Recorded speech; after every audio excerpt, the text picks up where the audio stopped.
Now let's take a look at the key concept. Remember that a population is the entire group of objects, people, animals, or plants, from which data can be collected. A sample is a subset of that population, a smaller group. When you ask a statistical question about a population, it is often more efficient to gather data from a sample of that population. And from that sample, we need to just ask a representative sample. That makes sure that we have the same characteristics as the entire population. Generating a random sample is one reliable way to produce a representative sample of a population.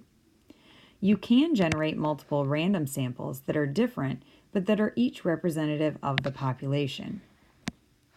In other words, if I look here at the example, I have a population and it shows me people that are numbered from 1 to 12. In this example, the random sample selected person number 2, 5, 9, and 12. But another random sample could have asked every third person,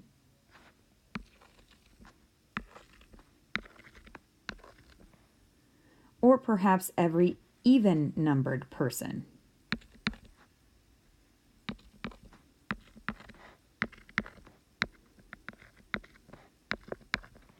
And each of those could have been considered a representative and random sample, but they would have been different from the random sample initially generated. Now I'd like for you to try questions 4 and 5. See if you can determine the population or the sample for each of those questions, and then come back and check your answers.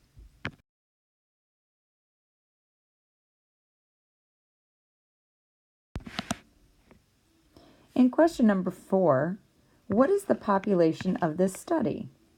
In other words, who should the health club manager ask? Because what is his or her population? In this case, it would be all health club members.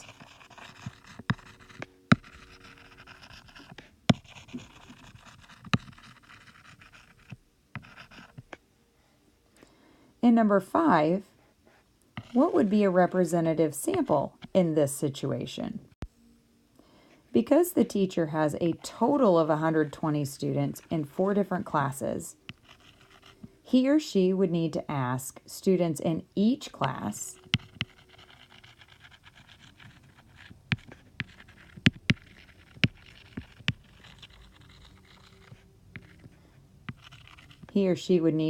both boys and girls,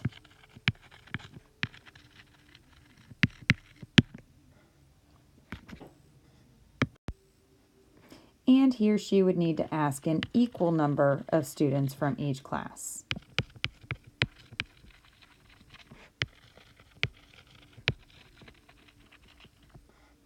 And perhaps that number, to make up that sample, would need to be at least 40 students.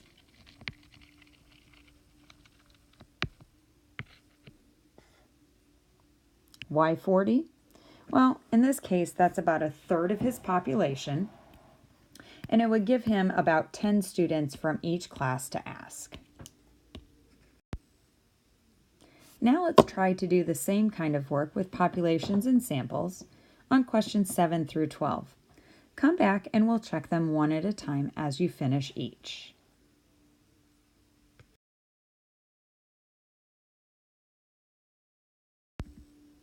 For question 7, the sample is the 15 workers selected to participate in the survey. The population actually consists of the 200 workers. In question number 8, the sample consists of the 4 people selected to win a prize. The population consists of all the spectators who purchased tickets to attend the game.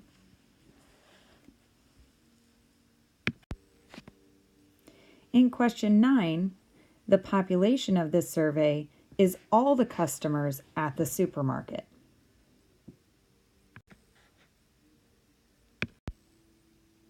In question 10, The store can choose a representative sample of trainees by listing all of those 400 sales associate trainees in alphabetical order and then number the list.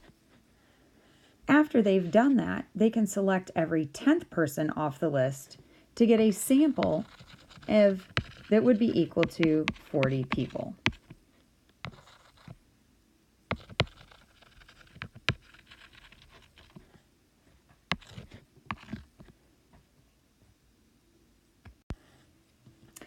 In question 11A, the sample are the 30 passengers who went to the magic show. In part B, the population is all 652 passengers aboard the cruise ship. For question number 12, the population is all 120 employees at the landscape company. The sample, though, can be a bit trickier. There's not just one right answer, but the best way to obtain a sample is to make sure that you have an alphabetical list of your employees and perhaps choose every 6th person to ask. That would give you a sample size of 20 employees out of the 120 that work at the company. That sample size is adequate enough to get an idea of whether or not it represents the entire population.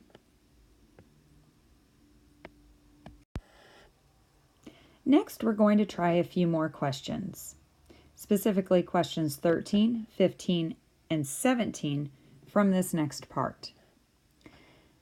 Number 13. A bag contains 6 yellow marbles and 18 red marbles. If a representative sample contains 2 yellow marbles, then how many red marbles would you expect it to contain? Well, in this case, if we know that the sample is a representative sample, then that means it represents the entire bag of marbles and all the different colors inside. So if the sample contains 2 yellow and there are 6 yellow marbles in the bag and 18 red marbles, how many red marbles could we expect? In this case, you can use a proportion to solve. So 6 yellow out of 18 red is the same as 2 yellow out of how many red?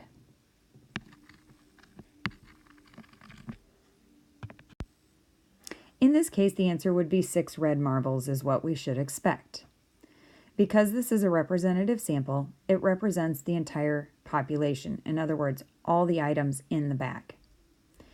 In this case, we use proportional reasoning, and you can divide both parts of that ratio by 3 in order to get the representative sample numbers. Proportional reasoning is a good strategy to use to take a sample and project that onto the entire population. Now I'd like for you to try numbers 15 and 17 on your own. Come back and check your answers as you finish them.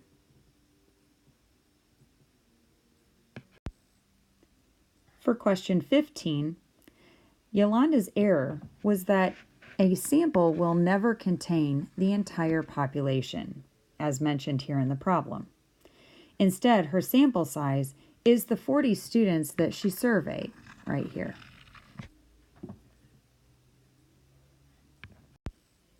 In question 17, all the students in David's school make up the population.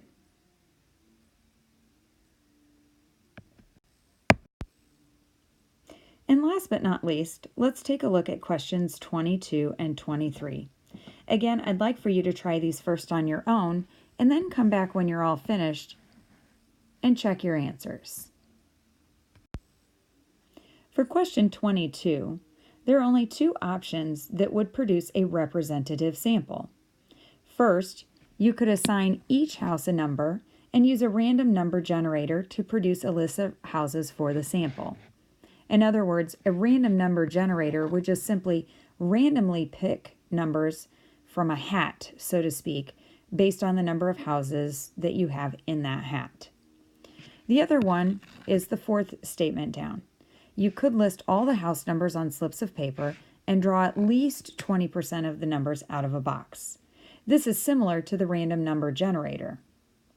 What you don't want to do is select houses that meet only certain criteria, at least 3 trees in the front yard, people that you know, or only the houses that have shutters.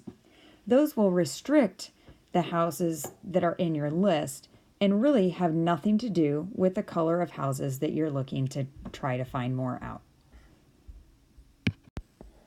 In question 23, the key word here is that this is a national survey. In other words, it needs to cover all of the middle school students in all of the states of the nation. So the sample that best represents the entire population of middle school students is a group of 739 students in different middle school grade levels from various states. Okay? This represents students from all across the nation. So remember, a population represents the entire group or calls out an entire group of something. A sample is always a smaller group that's made up of all the different characteristics in the population. So when you're looking to identify a population in a sample, you need to think about, first of all, who makes up the group that you're trying to define. That's your population. And out of that population, how many people would you need to ask in order to get a good idea of what everybody in the population would say? That would be your sample.